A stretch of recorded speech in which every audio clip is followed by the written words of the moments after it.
안녕하세요. 인생의 깊은 질문과 함께하는 시간입니다.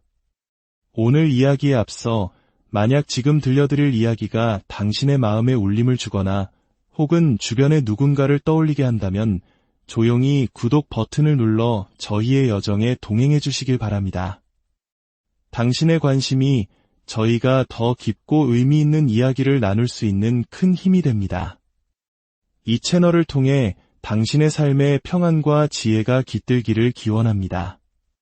어느덧 해질녘, 한 남자가 창가에 앉아 있습니다. 한 손에는 수십 년간 익숙해진 영어신문이, 다른 한 손의 스마트폰 화면에는 태평양 건너편 한국의 가족들이 보낸 메시지들이 쉴 새 없이 떠오릅니다. 30년. 아메리칸 드림을 품고 건너온 땅에서 그의 삶은 이제 익숙함을 넘어 자신의 일부가 되었습니다.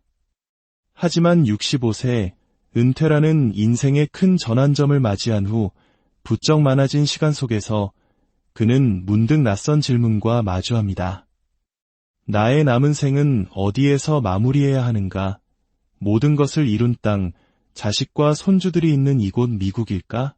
아니면 서툴고 가난했지만 내 모든 것이 시작되었던 그곳, 한국일까? 이 질문은 단지 한 사람의 고민이 아닙니다. 1970년대, 80년대 치열했던 조국을 떠나 낯선 땅에 뿌리 내리기 위해 모든 것을 바쳤던 수많은 우리네 아버지, 어머니들의 가슴 속에 아련히 자리 잡은 마지막 질문이기도 합니다. 오늘은 바로 그 깊은 고민, 익숙한 타향과 낯선 고향 사이에서 길을 묻는 이민 1세대들의 이야기를 시작하려 합니다. 첫 번째 이야기는 뉴욕에 살던 한 어머니의 이야기입니다. 1989년 남편과 함께 미국으로 건너와 두 아들을 훌륭히 키워내고 이제는 손주들의 재롱을 보는 것이 유일한 낙이었습니다. 하지만 몇 년 전 남편이 암으로 세상을 떠나면서 그녀의 삶은 송두리째 흔들렸습니다. 살인적인 미국의 의료비는 집을 담보로 대출을 받아야 할 만큼 버거웠고 보험이 있었음에도 본인 부담금은 상상을 초월했습니다. 무엇보다 그녀의 가슴에 평생의 상처로 남은 것은 남편의 마지막 순간을 홀로 병실에서 보내야 했다는 사실입니다. 팬데믹 상황이었다는 특수성이 있었지만 그 이후 그녀는 매일 밤 생각했습니다. 나 또한 이렇게 아무도 없는 병실에서 혼자 눈을 감게 되는 것은 아닐까? 결국 그녀는 2년 전 한국행을 결심했습니다. 하지만 서울에서 한 달을 살아본 경험은 또 다른 벽에 부딪히게 했습니다. 한국의 의료 시스템은 놀랍도록 빠르고 저렴했지만 의사는 다음 환자를 보기 위해 너무나 바빠 보였습니다. 궁금한 것을 물어볼 틈조차 없었죠. 아파트 단지는 고요했고 사방에서 들려오는 모국어 속에서 그녀는 오히려 더 깊은 외로움을 느꼈다고 합니다. 말은 통했지만 수십 년의 세월이 만들어낸 미묘한 감정의 결, 즉 정이 통하지 않는다는 느낌을 지울 수 없었습니다.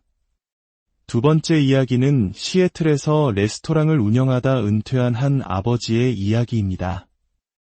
그는 한국의 뛰어난 건강보험 시스템과 저렴한 의료비에 큰 기대를 품고 완전한 귀국을 선택했습니다. 처음 몇 달은 천국 같았습니다. 매달 수백 달러씩 내던 보험료 부담이 사라졌고 동네 병원에서 언제든 편하게 진료를 받을 수 있다는 사실만으로도 스트레스가 사라졌습니다. 하지만 예상치 못한 문제는 바로 소속감의 부재였습니다. 30년의 세월은 그를 완벽한 이방인으로 만들어 놓았습니다. 오랜 친구들은 이미 연락이 끊겼고 새로운 사회적 관계를 맺기엔 너무 많은 것이 변해 있었습니다. 가끔 찾아오는 조카를 제외하면 함께 저녁을 먹을 사람조차 마땅치 않았습니다. 모든 것이 빠르게 돌아가는 한국 사회의 속도에 그는 현기증을 느꼈고 문득 이런 생각이 들었다고 합니다. 내가 과연 이곳에 다시 돌아와도 되는 사람이었던가? 물론 다른 선택을 하는 이들도 있습니다. 한 회계법인에서 은퇴한 박 선생님은 한국과 미국을 오가는 계절 거주를 택했습니다. 따뜻한 봄과 여름은 서울 근교의 작은 텃밭을 가꾸며 오랜 친구들과 어울리고, 쌀쌀한 가을과 겨울은 라의 딸 가족과 함께 손주들을 돌보며 시간을 보냅니다. 그는 말합니다. 미국은 가족과의 물리적 거리가 가깝고 한국은 내 정서와의 거리가 가깝지. 이 둘 사이를 오가는 것이 지금으로선 최선이야. 하지만 이는 상당한 경제적 여유와 건강한 체력이 뒷받침되어야만 가능한 모두가 꿈꿀 수 없는 대안이기도 합니다. 이렇듯 은퇴 후에 거주지를 정하는 문제는 단순히 지도 이 한 곳을 고르는 것이 아닙니다. 이는 나의 정체성, 경제적 조건, 인간관계, 건강, 그리고 삶의 마지막 순간을 어떻게 맞이할 것인가에 대한 총체적인 질문입니다. 조금 더 깊이 들여다볼까요? 첫째, 유료 문제입니다. 한국은 저렴한 비용과 세계 최고 수준의 접근성이란 압도적인 장점이 있습니다.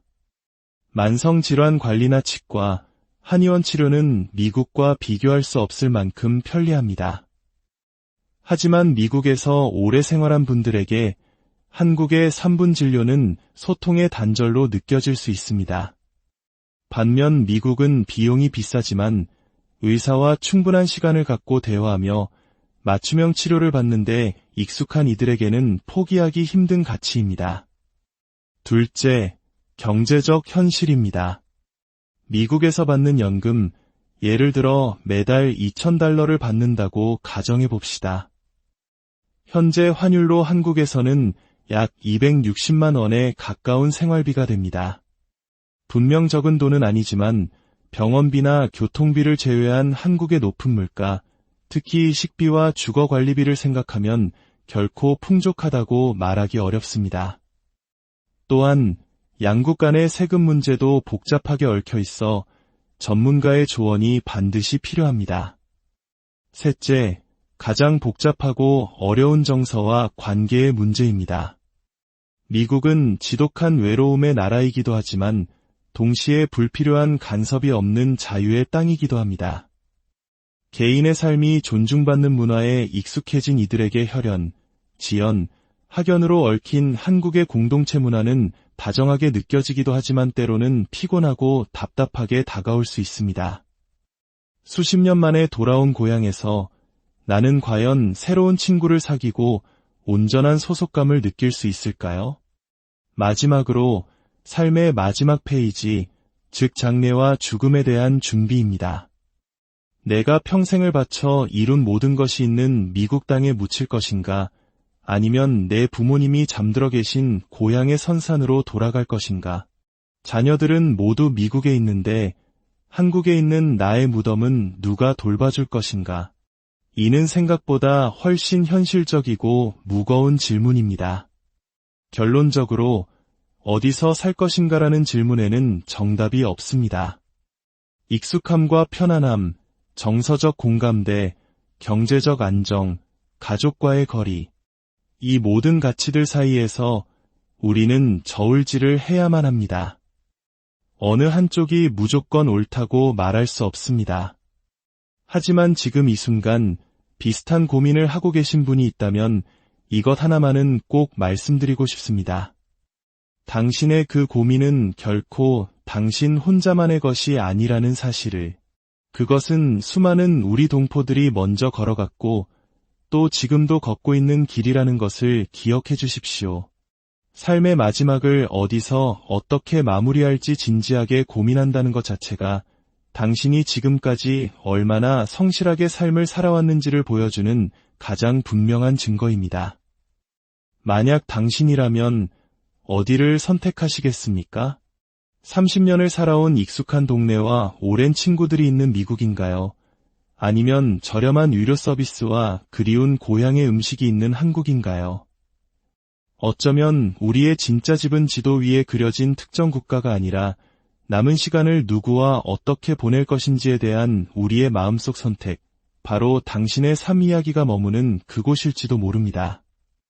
당신의 삶이 머무는 곳이 바로 당신의 집입니다. 부디 어디에 계시든 후회 없는 선택으로 평안한 노후를 맞이하시기를 진심으로 기원합니다.